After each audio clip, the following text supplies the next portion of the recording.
Donc, bonjour à tous. Merci d'avoir répondu présent à cette invitation de présentation de mémoire de l'Institut Actuaire.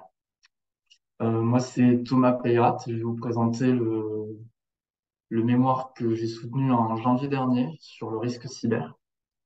Donc, pendant 40 minutes, on va essayer de parler risque cyber et une méthode, un modèle pour modéliser le risque d'accumulation du cyber silencieux en se basant sur des modèles épidémiologiques sur des réseaux.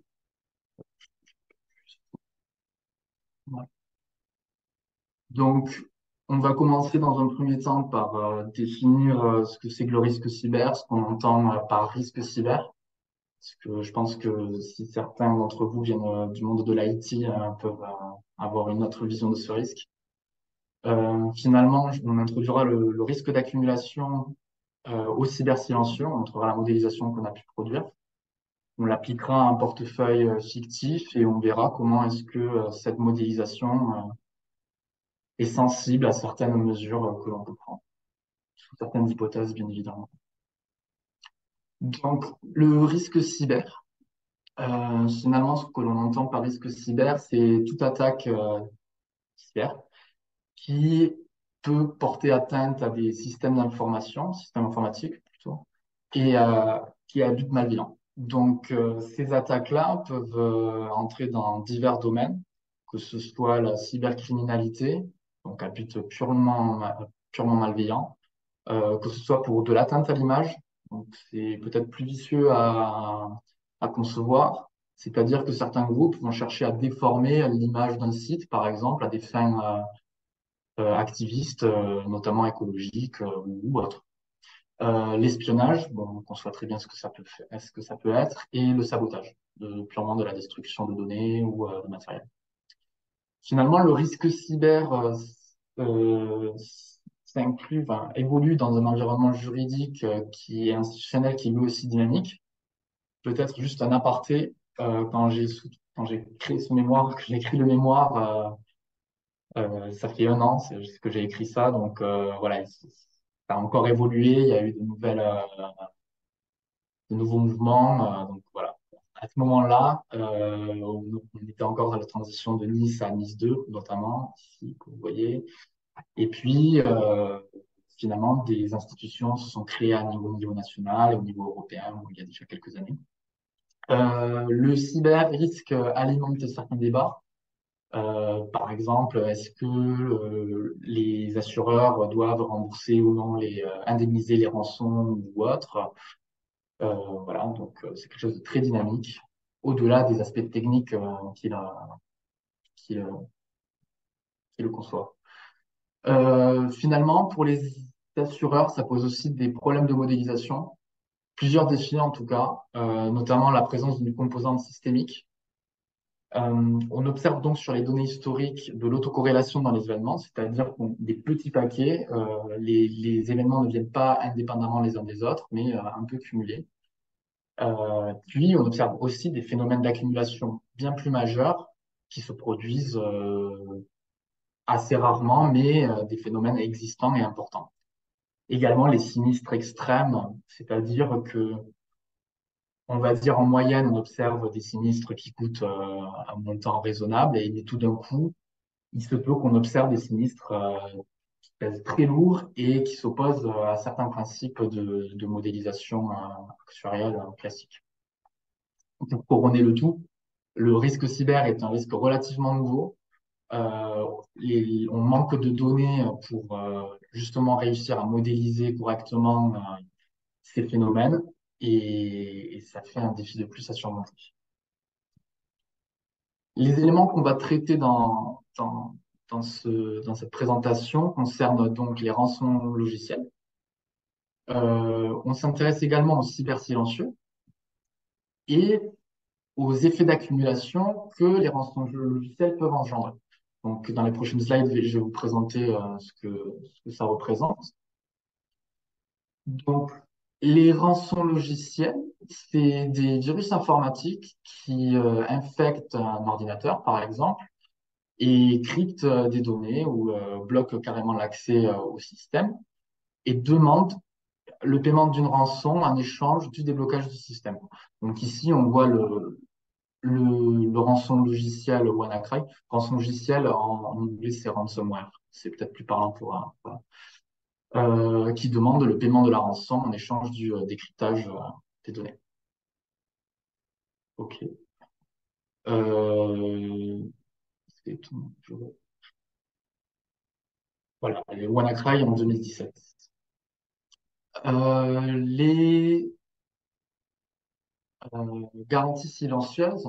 Donc, qu'est-ce que c'est dans une police d'assurance euh, qui est composée de garanties? Il se peut qu'il y ait des clauses d'affirmation. Donc, ils vont affirmer le risque, c'est-à-dire que cette garantie-là va couvrir le risque défini, ou une clause d'exclusion qui exclut le risque. Dans ce cas, la police d'assurance ne couvre pas ce risque. Et c'est défini de manière explicite. Soit je couvre, soit je ne couvre pas. Mais il se peut que la police d'assurance n'inclut pas de clause d'affirmation ou d'exclusion. Et dans ce cas, c'est une zone floue, entre guillemets, et la police peut couvrir le risque sans que l'assureur, au moment de la construction de la police, les consulte.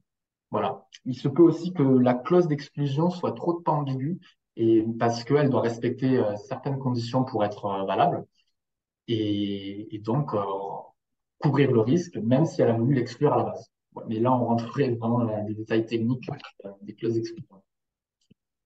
Finalement, l'effet d'accumulation, le dernier point que l'on cherche à traiter, qu'est-ce que c'est? Imaginons que quatre entreprises et au sein de l'entreprise 1, un ordinateur s'infecte, mais comme il est en relation avec l'entreprise 2 et communique avec ce poste, du fait des caractéristiques des ransomware ou de la juste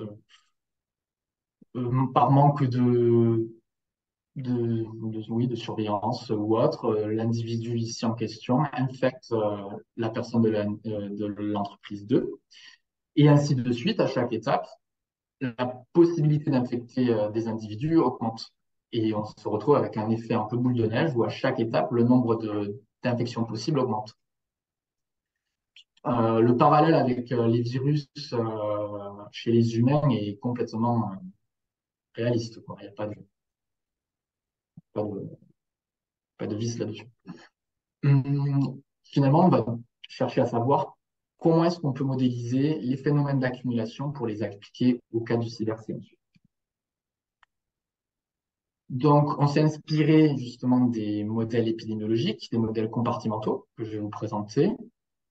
Puis, on va essayer de relâcher une hypothèse qui est assez forte sur les modèles visuels et on va l'appliquer finalement au cas des pertes silencieuses cyber. Donc, les modèles compartimentaux, qu'est-ce que c'est? Ils nous proviennent directement de l'épidémiologie. Donc, ils cherchent à représenter l'évolution d'une population qui traverse différents stades dans une épidémie. L'un des modèles les plus simples, c'est le modèle SIR. Ici, voilà, vous voyez les trois compartiments. Donc, S pour susceptible, I pour infecté et R pour rétabli. Et l'idée, c'est de voir comment évolue la population au sein de ces trois compartiments. Donc, au début, tous les individus sont susceptibles, il suffit qu'il y ait un infecté pour que certains individus transitent dans le compartiment infecté. Puis, d'autres individus, euh, les individus infectés, au bout d'un certain moment, seront rétablis, seront remis de l'infection, mais par contre, d'autres susceptibles transiteront dans le bloc infecté. Donc, c'est le principe des modèles compartimentaux. Et une façon de décrire cette évolution des individus, c'est par un jeu d'équations relativement simple qu'on va essayer de comprendre. Donc ici, on a le nombre de personnes susceptibles. Et en gros, le DT, c'est juste pour décrire la variation dans le temps. Donc l'évolution du nombre de personnes susceptibles dans le premier compartiment va être diminuée d'un taux d'infection qui dépend forcément du nombre d'infectés et normalisé, entre guillemets, sur le nombre d'individus total. Donc, je viens réduire le nombre de personnes susceptibles d'être infectées et je viens croître le nombre de personnes infectées de cette même quantité-là. Si vous voyez, vous retrouvez la même quantité. Donc, on voit bien que les individus susceptibles transitent dans le compartiment infecté et dans le compartiment infecté, les individus rétablis transitent dans le compartiment rétabli de cette même quantité-là. Voilà. Et voilà, le nombre d'individus n pour normaliser et donner du sens à ce bêta. Voilà pour la façon simple de représenter le modèle compartimental SIR. Finalement, en modélisant ce jeu d'équations, qui est déterministe, je précise, on voit il n'y a aucun aléa dessus, on retrouve bien certaines cloches qui peuvent nous sembler familières il y a quelques années. Et voilà, on retrouve un pic d'infection, on retrouve bien la croissance exponentielle du nombre d'infectés. Voilà. Et c'est ce qu'on cherche concrètement à modéliser. Sur ce modèle, l'une des grosses hypothèses, c'est l'homogénéité des contacts. C'est-à-dire que vous avez quelqu'un qui se trouve, on va dire, dans le Nord-Pas-de-Calais, a autant de chances d'infecter quelqu'un qui se trouve à Toulouse que quelqu'un qui est juste à côté de lui. C'est l'homogénéité des contacts infectieux. Donc, c'est quelque chose qui n'est pas réaliste, forcément. Et donc, ce que l'on cherche à faire, c'est de lever cette hypothèse par l'introduction d'un réseau qui va nous permettre d'affiner les contacts possibles sur les individus. Maintenant, cet individu-là n'est en contact qu'avec les individus qu'il a autour de lui et donc ne peut infecter que les individus qu'il a autour de lui. Sauf que en levant cette hypothèse ou en ajoutant le réseau, la structure de réseau au sein de la population, le jeu d'équations qui était simple à modéliser n'est plus valable. Et on doit donc partir sur une nouvelle modélisation pour voir comment les individus transitent dans ces compartiments, dans ces compartiments, parce qu'on cherche quand même à voir l'évolution sur ce modèle compartimental. Donc, on a bien notre réseau avec les individus qu'on va modéliser par S, ce sont les individus, chaque nœud par un nœud, en fait, c'est un graphe finalement qu'on a ici. Et donc, chaque individu, chaque nœud du graphe possède un état. Donc, soit il est susceptible, soit il est infecté, soit il est rétabli, comme présenté précédemment. Et forcément, cet état-là dépend du temps, évolue dans le temps. Voilà, c'est l'état d'une masse. Alors, formule un peu barbare, entre guillemets, si vous n'êtes pas habitué.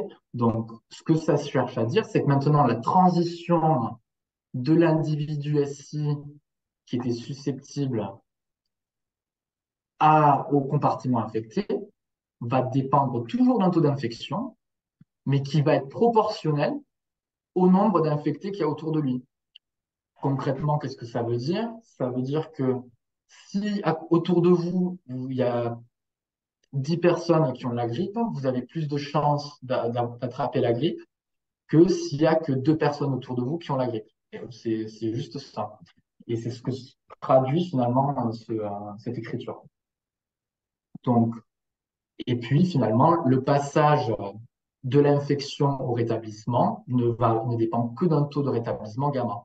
Parce que c'est pas parce que vous êtes entouré de personnes saines que finalement vous avez plus de chances d'être remis de votre infection. Voilà pour cette nouvelle modélisation du modèle compartimental SIR sur une structure de réseau. Comment est stockée la matrice? Cette structure au sein des individus, c'est stocké par une matrice d'adjacence.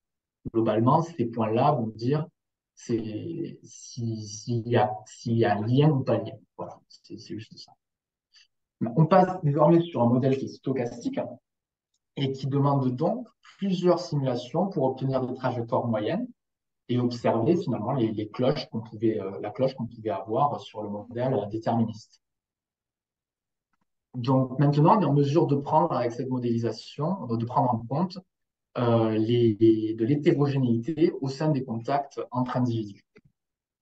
Alors, là encore, on rebascule dans le monde de l'assurance et finalement, cette hétérogénéité, donc les liens entre assurés vont être codés par cette matrice d'adjacence qui peut ne pas être binaire. Ça peut être un 1 ou un 0, mais on peut affiner ce point-là et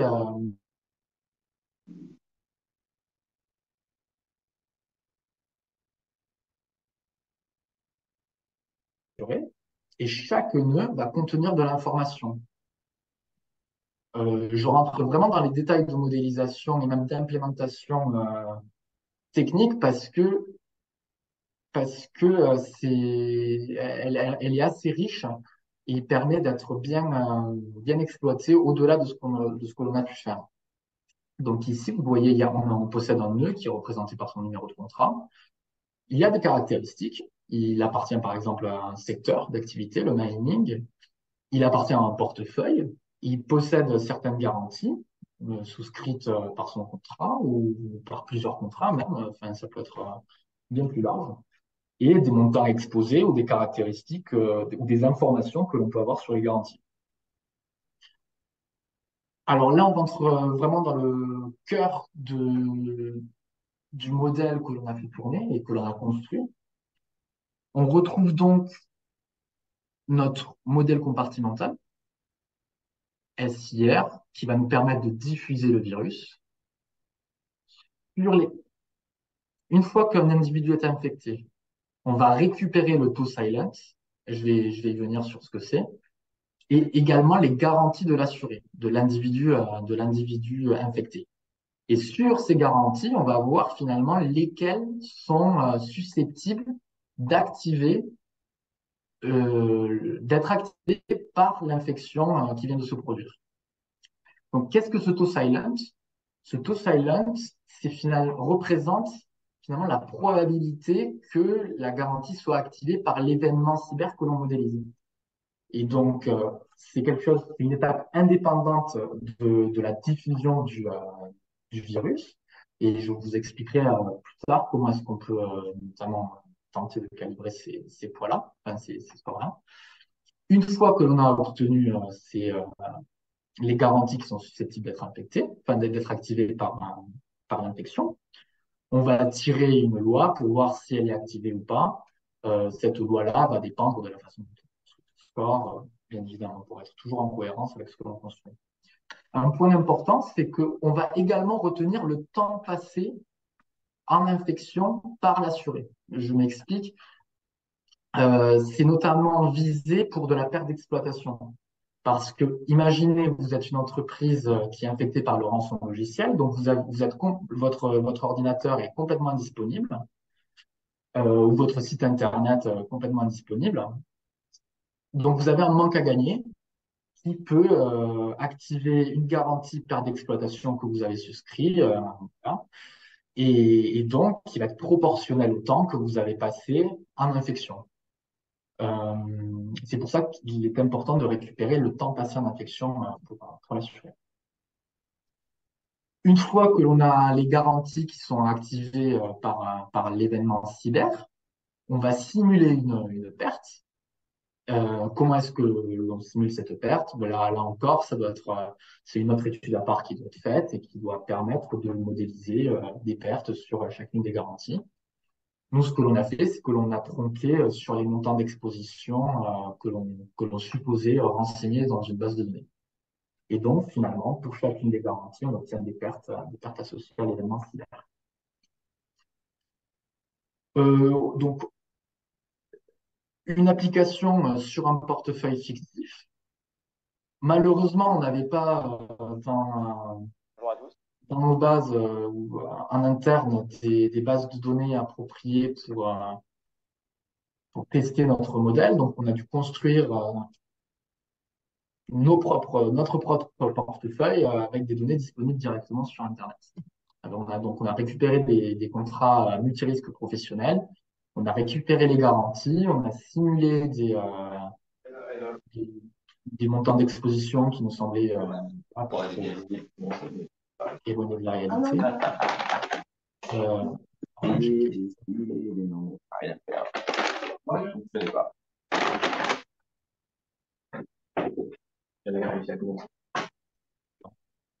excusez-moi. Euh, donc, on introduit ce taux silent qui va représenter la probabilité que la garantie soit activée par l'événement cyber. Pour aboutir à ce taux silencieux, là, c'est propre à chaque assureur de, entre guillemets, voir sur toutes les garanties produites lesquelles sont susceptibles d'être activées par l'événement cyber. Donc, pour ça, on peut imaginer des techniques de NLP ou de traitement de texte pour faciliter la tâche qui peut être assez lourde en pratique. Et nous, on part du principe que l'on obtient déjà ce taux de silencieux. Hop, voilà. Donc, pour l'appliquer et illustrer le modèle qu'on a construit, on cherche à calculer quelle serait la perte potentielle d'un événement comme de rançon de logiciel sur la perte d'exploitation. Donc, on a simulé un portefeuille de 1000 assurés dont on connaît le secteur d'activité, on connaît les montants exposés qui dépendent du secteur, et on a un taux silencieux, c'est-à-dire la probabilité, entre guillemets, que la garantie soit activée de 32%. Ce taux, encore une fois, c'est quelque chose à calibrer en interne en fonction des données disponibles et peut complètement être dépendant des caractéristiques de l'assuré ou d'autres paramètres, hein. Et juste pour illustrer notre modélisation, on a réparti les assurés au sein de 5 secteurs d'activité, donc mining, services, construction, énergie et manufacturing.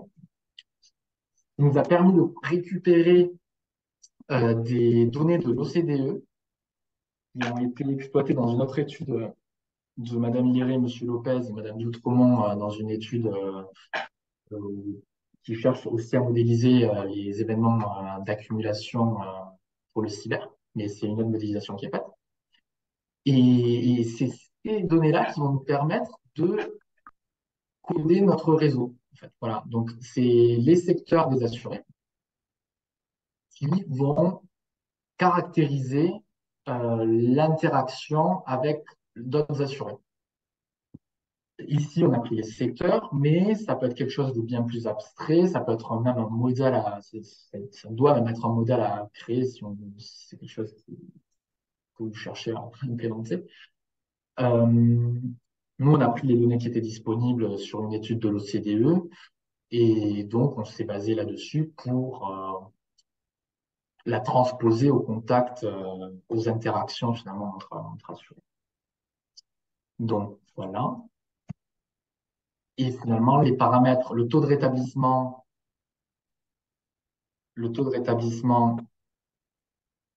donc on récupère les secteurs d'activité de l'OCDE pour venir construire notre réseau et les interactions et venir modéliser les interactions entre assurés. Finalement, pour les pertes, on a décidé d'utiliser des lois gamma qui sont strictement positives et qui dépendent du secteur de l'assuré. Et ce sont les pertes journalières que l'on va modéliser. Toutes ces hypothèses, et après quelques nombreuses simulations, on observe finalement un premier pic d'infection au bout de 2 jours pour les assurés du secteur mining et un pic au bout plutôt de 3 jours pour les assurés du secteur mining, pardon, le premier pic manufacturing. Ce qui montre bien que certains secteurs ont plus tendance à être attaqués, entre guillemets, et d'autres secteurs seront plus résilients ils seront plus résilients. Voilà. Le pic d'infection pour le manufacturing, on voit qu'il se trouve autour de 75 individus et le pic mining autour de plutôt 50 individus. On a également les pertes associées au cours du temps. Et on voit un gros pic pour le mining, qui est donc le plus coûteux, en tout cas sur l'instantané, entre guillemets, au cours du temps. Euh, ces pics-là peuvent être intéressants parce que, par exemple, si un assureur décide d'intervenir auprès de ses assurés en cas d'événement cyber, ça pourrait mettre en péril, un événement d'accumulation pourrait mettre en péril sa capacité d'intervention. Donc ici, on sait au moins qu'au bout de 2 jours, l'assureur doit être capable d'intervenir sur à peu près 75 individus. Voilà. On est en mesure également d'obtenir une perte cumulée sur 10 jours. Après 10 jours d'infection, on peut observer quelle est la perte finalement du portefeuille sur cet événement d'accumulation cyber. Et on voit qu'avec cette hypothèse, on est autour de 8 millions de 100 000 euros. Finalement, on peut prendre certaines mesures pour venir adoucir les pertes de l'assureur. Et ça passe notamment par l'intervention ou par la prévention du risque. Ici, je vais illustrer mon propos parce que sur un événement assez connu en 2017, donc un événement très important, c'est celui de WannaCry et NotPetya, qui sont des ransomware qui ont infecté autour de la centaine de milliers de 200 000 ordinateurs autour du monde. Ils exploitaient une faille, une vulnérabilité, et cette vulnérabilité, quand elle a été identifiée, elle a été patchée très vite. Ce que ça veut dire, c'est qu'au bout d'un mois, la vulnérabilité n'en était plus une. Si on téléchargeait le patch et si on avait fait les mises à jour adéquates. Mais ce que montre ici l'étude d'Avast, c'est que 1 an après la découverte de la vulnérabilité, beaucoup, beaucoup d'ordinateurs restaient encore infectés, restaient encore infectables. Ça veut dire que ils n'ont pas fait encore une mise à jour adéquate. Donc, il y a un levier sur lequel on peut agir, et celui notamment de la prévention, mais de bien faire les mises à jour ou autre. Un autre point sur lequel on peut intervenir, c'est notamment de diminuer ou d'augmenter, dans notre cas, le taux de rétablissement. C'est-à-dire, ça va se traduire par une diminution du temps passé dans le compartiment de l'infection. Ça passe, par exemple, imaginez que vous êtes une entreprise, vous avez souscrit une couverture cyber qui vous propose une intervention d'équipe cyber dès que vous êtes infecté par un ransomware afin de diminuer le temps que vous passerez avec vos outils indisponibles, avec des outils indisponibles. Et comme ça, on réduit le temps passé en infection. Donc, on observe toujours un premier pic du secteur manufacturing, mais qui est maintenant autour de 40 individus. Et toujours le pic mining le plus faible à 20 individus. Les pertes, du coup, on a diminué en disponibilité. Les pertes associées à la perte d'exploitation sont également réduites, ce qui se traduit par une perte cumulée au bout de 10 jours, autour de 4 400 000 euros, ce qui est à peu près plus de la moitié du premier scénario. On peut également exploiter une hypothèse de modélisation et réduire le nombre d'individus sur le secteur mining. C'était le cher indemnisé instantanément. On peut chercher à réduire la part d'assurés dans ce secteur-là. Et finalement, en reprenant un taux de rétablissement égal à 1, le taux initial, on observe que les pics arrivent dans des ordres différents, avec des manières différentes. Ça montre bien la sensibilité du modèle au réseau et à la structure de réseau que l'on a derrière. Donc, le premier pic manufacturing autour de 45 individus et le pic mining le plus faible autour de 15 individus infectés. Une remarque intéressante, par contre, c'est que les temps d'arrivée sont rallongés d'un jour. Les pics arrivent un jour plus tard. ça montre notamment que le peak mining, en fait, les assurés du secteur mining avaient tendance à infecter les assurés d'autres secteurs. Voilà. Et ça peut se lire directement sur la matrice d'adjacence, mais je ne voulais pas rentrer peut-être dans trop de technicité.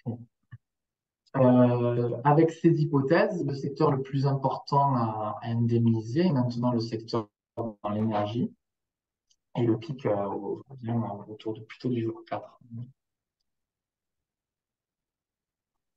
On observe des pertes cumulées associées autour de au moins inférieures à 2 millions d'euros. Ce qui est important, c'est que, j'ai oublié de le signaler, sur les trois graphes de pertes cumulées, on observe une masse autour de zéro. Ce qui veut dire que certaines trajectoires avaient n'aboutissaient pas à une contagion globale de tous les assurés. Certaines se concentrent en zéro et finalement n'arrivent pas à propager le virus. Voilà, c'est pour expliquer ce point-là. En récapitulatif très bref, le modèle de référence nous donne des pertes à 8 millions d'euros. Finalement, on illustre l'intérêt d'intervenir auprès des assurés pour réduire ce temps passé en infection, parce qu'il permet de réduire la perte moyenne cumulée de moitié. Et en exploitant une hypothèse de modélisation, finalement en restructurant le portefeuille, on pourrait également réduire la perte.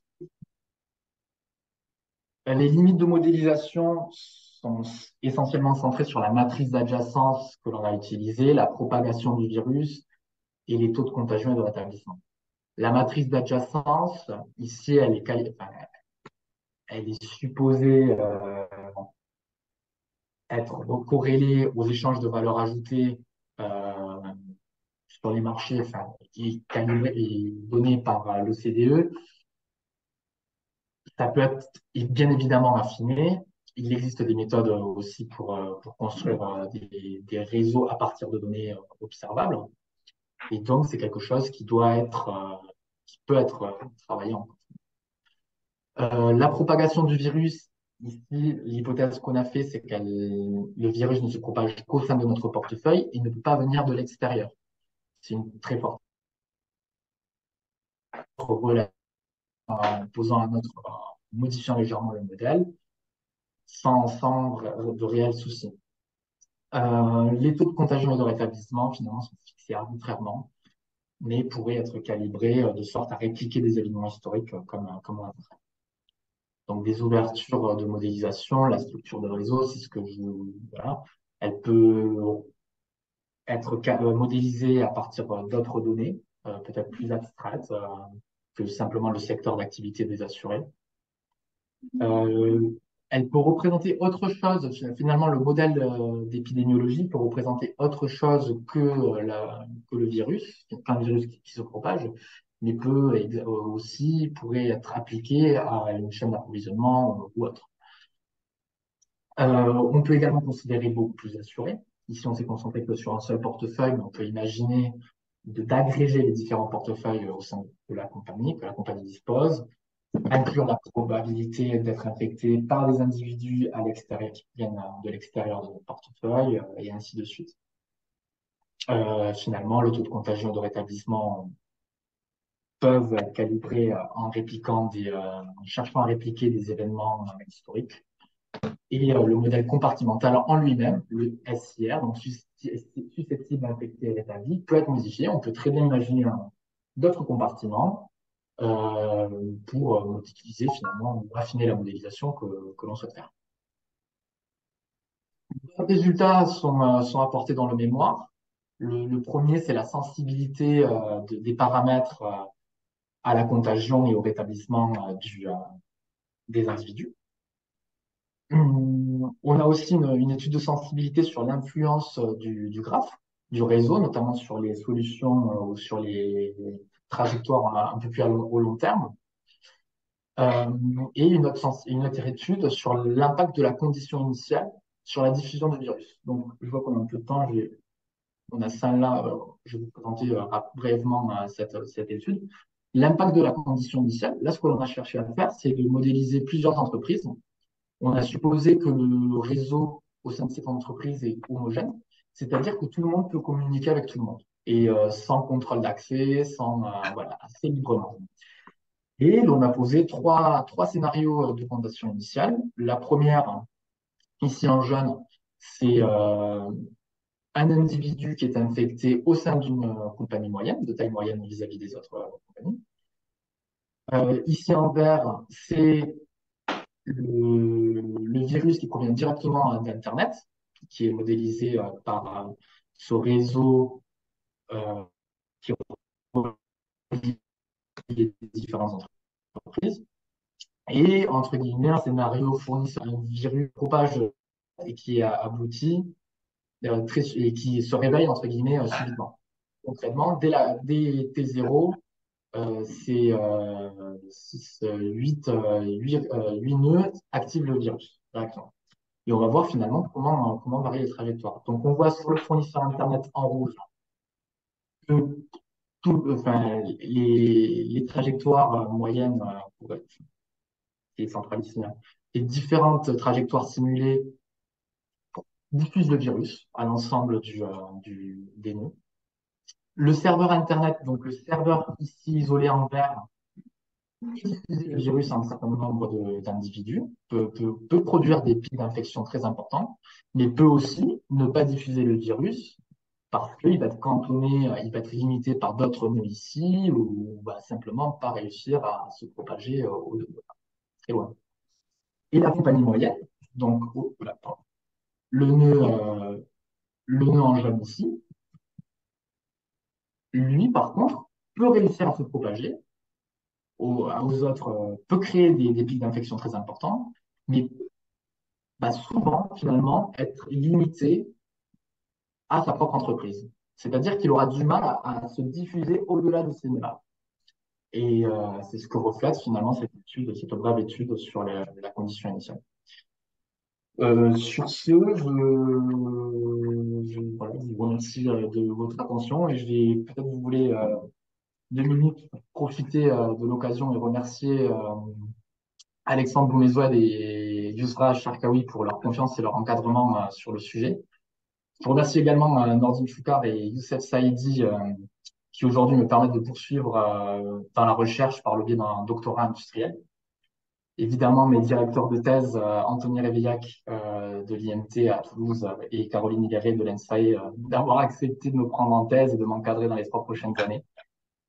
Puis ma famille, mes proches, notamment mes parents qui de loin vont toujours me soutenir. Puis j'ai une pensée toute chaleureuse pour la personne qui m'a fait découvrir le monde de l'actuariat il y a maintenant quelques années quand j'étais à Mexico. Il me fait l'immense plaisir d'être ici présent malgré le fort décalage horaire. Merci pour tes précieux conseils personnels comme professionnels. Et finalement, encore un grand merci à l'Institut des Actuaires de m'avoir offert cette opportunité. Puis à vous de m'avoir écouté pendant 40 minutes. Maintenant, j'espère avoir pu répondre à vos attentes et je suis à votre disposition si vous avez des questions. Voilà tout.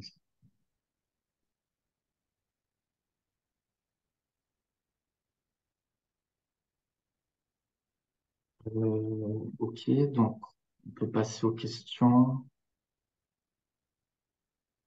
Les outils, j'ai utilisé Python, exactement, NetworkX. Alors, pardon, la question, c'est quels sont les outils que vous avez utilisés pour réaliser ces modèles? R ou Python, c'était que du Python. J'ai travaillé avec NetworkX pour modéliser les graphes. Euh, et un modèle d'épidémiologie sur réseau. Donc, il y a, il y a la documentation il y a un livre en fait qui se base sur ce package-là développé sur Python pour expliquer finalement la modélisation que je vous recommande énormément. Un individu peut être infecté. Non, oui, très bonne question. En fait, sur le modèle compartimental, est-ce qu'un individu peut être infecté plusieurs fois dans le modèle? Non, parce que l'individu transite. Je vais revenir peut-être en arrière dans la présentation.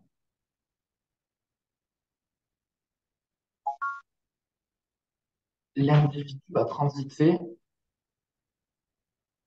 d'un compartiment à un autre. On aurait pu très bien imaginer une flèche ici, tac, qui fasse retransiter les individus rétablis au compartiment des individus susceptibles pour repartir dans la boucle des individus infectés. Mais ça serait un autre modèle et qui est tout à fait envisageable finalement. Il n'y a pas de contrainte là-dessus. C'est notamment un des intérêts de cette modélisation, c'est qu'elle est très souple. Et encore une fois, les codes aussi, les packages Python sont très souples et permettent de facilement modifier le code et de s'adapter à des modèles plus complexes. Alors, sur les temps d'incubation, il n'y a pas de, c'est pas quelque chose qu'on a vraiment modélisé. C'est directement les contacts infectieux qui viennent. On, on rentre dans les détails, mais globalement, il y a plusieurs choix sur la façon que le taux d'infection interagisse avec les individus susceptibles. On a choisi un modèle markovien, c'est-à-dire c'est des lois exponentielles qui sont ciblées. D'autres lois pourraient être utilisées là-dessus. Euh, Pardon, c'est que j'ai les questions sur les yeux. Oui, le support sera disponible après la présentation.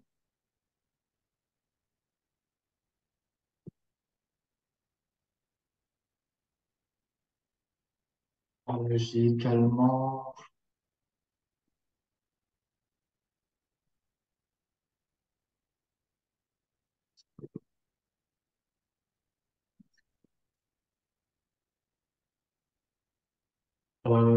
alors j'ai une question qui concerne les simulations à réaliser, notamment est-ce que certaines simulations créées peuvent être éliminées car peu plausibles?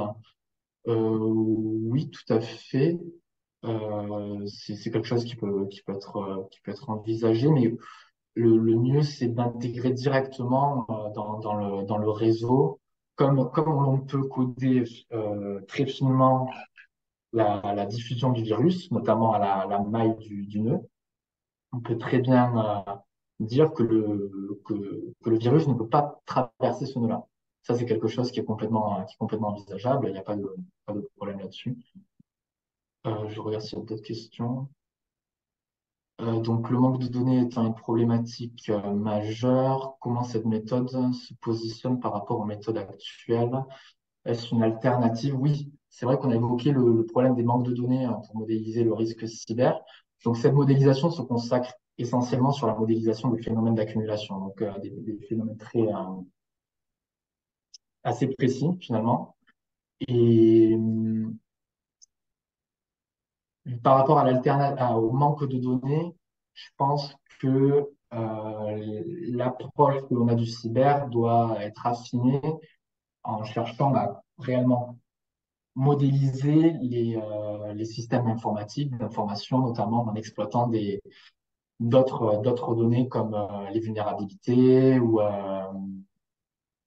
les tendances actuelles finalement que l'on observe les tendances actuelles que l'on observe sur le cyber. Par exemple, on sait que telle vulnérabilité est plus à la mode et donc va avoir tendance à plus être utilisée par les hackers pour arriver à leur fin. Et donc, c'est quelque chose je pense que l'on peut intégrer beaucoup plus et qui pallierait un peu à ce manque de données. Euh, alors, il y a beaucoup de questions. J'essaie de travailler avec des organisations spécialisées. Ah oui, alors ça, c'est une très bonne question. Travailler avec des organisations spécialisées en cyber telles que les SOC, excusez-moi, donc Security Operations Center, pourrait-il vous apporter de la valeur ajoutée dans la construction des modèles cyber actuels?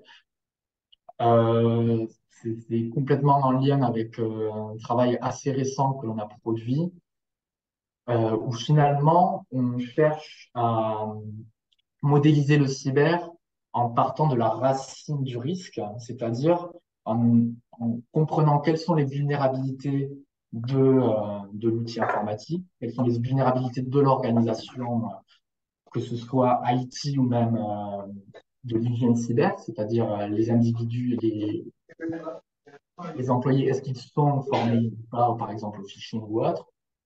Donc, travailler avec des SOC, je pense que c'est des gens spécialisés dans le cyber, c'est quelque chose de très pertinent et favorisé parce que finalement, la compréhension que nous, en tant qu'assureurs, ou la vision que l'on a du risque peut être mariée avec la vision plus opérationnelle et plus technique qu'ont les gens spécialisés en cyber. Moi, je pousse en tout cas à faire. Les coefficients silent n'ont-ils pas tendance à tendre vers zéro suite à la mise à jour des contrats par les assureurs? Si dans l'idéal, les taux silent, c'est-à-dire la probabilité que l'on observe cette garantie activée par un événement cyber, tend vers zéro, puisque c'est un risque qui a maintenant été souligné et les assureurs le prennent en compte. Notamment les contrats les plus récents devraient avoir là proche de zéro. Après, vous n'êtes jamais exclu de vouloir modéliser un aléa peut-être juridique ou autre sur ces garanties-là, ce qui fait que vous mettez un petit taux silent au cas où on ne sait jamais. Euh,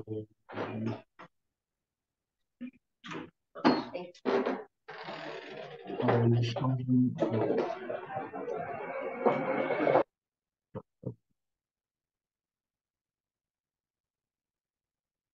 pour infection silencieuse et infection déclarée.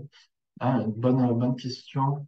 Est-ce qu'on a réfléchi à deux états d'infection, c'est-à-dire un I- et un I+, pour les infections silencieuses et les infections déclarées? Non, c'est quelque chose que l'on n'a pas spécialement envisagé, mais qui reste tout à fait pertinent parce que c'est vrai que on peut être infecté sans réellement s'en rendre compte. On a parti du principe que notre virus, une fois qu'il a infecté l'individu, bloquait directement le poste informatique et donc l'infection était immédiate. Mais on peut très bien imaginer des virus plus latents qui finalement infectent l'individu et ne s'activent que à un moment donné.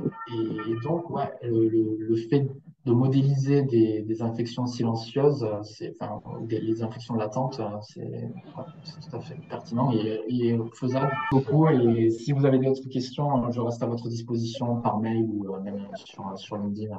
C'est avec grand plaisir qu'on pourra réfléchir ensemble